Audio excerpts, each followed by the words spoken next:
Samajwadi party के अध्यक्ष अखिलेश यादव उनके पैतृक गांव पहुंचे। यहां अंसारी परिवार को उन्होंने अपनी पूरी हमदर्दी दिखाई। साथ ही साथ मुख्तार अंसारी की छवि बिगाड़ने के लिए बीजेपी पर आरोप भी लगाया। अखिलेश यादव का मुख्तार प्रेम देख बीजेपी अब उन पर हमलावर है।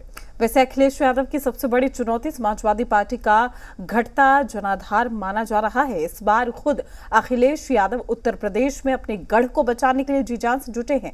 क्या है अखिलेश यादव की सियासी जरूरत, देखिए इस पूरी स्पेशल रिपोर्ट में।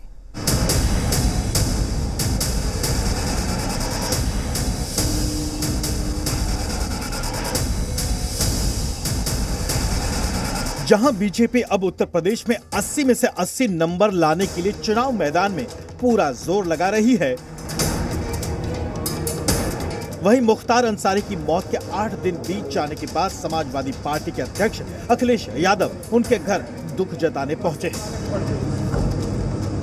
यूपी में लगातार अपना जनाधार खोते जा रही समाजवादी पार्टी के अध्यक्ष अखिलेश यादव सीधे सीधे यूपी की बीजेपी सरकार पर तंज कस रहे हैं कि सरकार कस्टोडियल डेथ में अन्य राज्यों से आगे जाना चाहती है।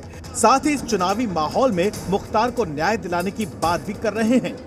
बहुत ज्यादा शॉकिंग है कि मुख्तार अंसारी ने खुद कहा कि उसको जहर दिया जा रहा है और वही बात सामने आई। हमें उम्मीद है कि सरकार सच्चाई सामने लाएगी और परिवार को न्याय मिलेगा। अब सत्ताधारी पार्टी बीजेपी भी हमलावर हो गई है। बीजेपी का आरोप है कि अखिलेश यादव की राजनीति वोट बैंक की राजनीति है और वोट बैंक की राजनीति को जनता ने नकार दिया है। बीजेपी को इस बार यूपी में ज्यादा से ज्यादा कमल खिलाने का पूरा भरोसा है। लालगंज में भी कमल खिल रहा है, आजमगढ़ में भी कमल खिल रहा है, गाजीपुर में भी कमल खिल रहा है। कमल की आंधी है, मोदी जी की आंधी है। सपा की साइकिल पंचर हो गई थी 2019 में, 14 में। अब सपा समाप्तवादी पार्टी बनने जा रही है। वैसे समाजवादी पार्टी के दफ्तर के बाहर मुख्तार अंसारी के लगे पोस्टरों के बाद बीजेपी को बैठे बिठाई अखिलेश यादव पर हमला बोलने का मौका भी मिला। लेकिन अखिलेश यादव अच्छे से जानते हैं कि मुख्तार अंसारी से यहाँ के स्थानीय लोगों की हमदर्दी कैसी है, इसलिए अब वो बीजेपी पर मुख्तार की छवि खराब करने का भी आरोप लगा रहे हैं। कभी कभी दूर बैठे लोग छवि नहीं पहचान पाते हैं, जब जमीन पर पहुंचते तो छवि जानी जाती है। जो छवि दिखाई गई है वो छवि नहीं थी। क्या हमने आपने नहीं देखा कि जन सैलाब यहाँ पर आ गया? मुख्तार अंसारी की मौत में जो जन सैलाब उमड़ा, सवाल है कि क्या अब इस चुनाव में साइकिल तेज दौड़ाने के लिए अखिलेश यादव का यह बयान जरूरी है या मजबूरी? आपको कुछ आंकड़े दिखाते हैं जिससे समझा जा सकता है कि आखिर समाजवादी पार्टी की नजर है कहां। उत्तर प्रदेश के पूर्वांचल के लगभग 24 लोकसभा और 120 विधानसभा सीटों पर माफिया मुख्तार अंसारी का सीधा या आंशिक प्रभाव माना जाता रहा है। कभी पूर्वांचल के वाराणसी, गाजीपुर, बलिया, जौनपुर और मऊ में मुख्तार अंसारी की तूती बोलती थी। इन जिलों की लोकसभा सीटों पर मुसलमानों की संख्या 20% है। इन जिलों में मुख्तार अंसारी और इसके कुनबे का दबदबा माना जाता है। यही वजह थी कि कभी मुलायम तो कभी मायावती भी मुख्तार को अपनाते रहे और अब अखिलेश यादव भी इसे भुनाने की कोशिश में जुटे दिखते हैं। यही वजह है कि समाजवादी पार्टी के नेता लोकसभा चुनाव में मुसलमानों के बीच मुख्तार अंसारी के प्रति सहानुभूति को भुनाना चाहते हैं। दूसरी ओर अखिलेश यादव के सामने उत्तर प्रदेश में अपने जनाधार को बढ़ाने की भी चुनौती है। दरअसल पिछले 20 साल से हर चुनाव में समाजवादी पार्टी का जनाधार कम होता जा रहा है। 2009 के चुनाव में समाजवादी पार्टी का दबदबा कम होना शुरू हुआ था।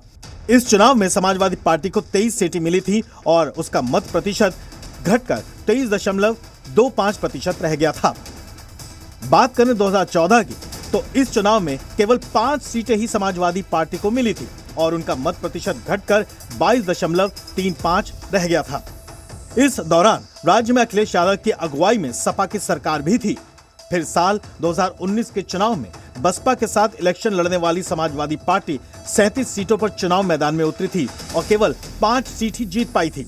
अलायंस के बावजूद उसका वोट प्रतिशत गिरकर 18.11% रह गया था। यानी देखा जाए तो हर बार जनाधार कम हो रहा है। 2019 के लोकसभा चुनाव में प्रदर्शन अब तक के पार्टी के चुनावी दौर में सबसे खराब माना जाता है। दूसरी ओर बीजेपी लगातार समाजवादी पार्टी के मुख्तार प्रेम को लेकर हमलावर है। अखिलेश यादव और समाजवादी पार्टी का पुराना इतिहास रहा है गुंडे माफियाओं का साथ देने का। आप याद करो मुख्तार अंसारी ने जिस तरह से न जाने कितने घर तबाह किए हैं, कितने लोगों की हत्याएं की हैं, तब मैं कह सकता हूं कि ऐसे लोगों के यहाँ भी सहानुभूति दर्शाना ये केवल मुस्लिम तुष्टिका की राजनीति है। अखिलेश यादव का मुख्तार के परिवार की हिम्मत बढ़ाने को लेकर मुख्तार अंसारी का बेटा भी बड़ा बता रहा है। माननीय राष्ट्रीय अध्यक्ष जी अखिलेश भी आए थे और बहुत हिम्मत बढ़ाया, हमारी साहस बढ़ाया। परिवार पूरा एक साथ है, लेकिन माताजी की कमी और भाई की कमी कहीं ना कहीं थी। भैया ने आके बहुत हौसला दिया, बहुत हिम्मत दिया है। वैसे 2019 के लोकसभा चुनाव में समाजवादी पार्टी और बसपा गठबंधन ने मुस्लिम, ओबीसी, दलित गठबंधन पर काम किया था। पूर्वी यूपी में श्रावस्ती, अंबेडकर नगर, आजमगढ़, जौनपुर, गाजीपुर, लालगंज और घोसी सीटें हासिल की थी। जबकि 2022 के विधानसभा चुनाव में सपा ने आजमगढ़, मऊ, गाजीपुर, जौनपुर और अंबेडकर नगर जिलों की अधिकांश सीटें जीत ली थीं। बीजेपी पिछली बार की तरह इस बार भी माफिया राज के खात्मे के साथ चुनाव मैदान में उतरी है। सीमाएं सुरक्षित हैं, नक्सलवाद, उग्रवाद और आतंकवाद समाप्त हुआ है। 1952 में कांग्रेस ने एक दंश दिया था देश को, कश्मीर में धारा 370 के रूप में। यह आतंकवाद की जड़ थी। प्रधानमंत्री मोदी जी ने, गृह मंत्री अमित शाह जी ने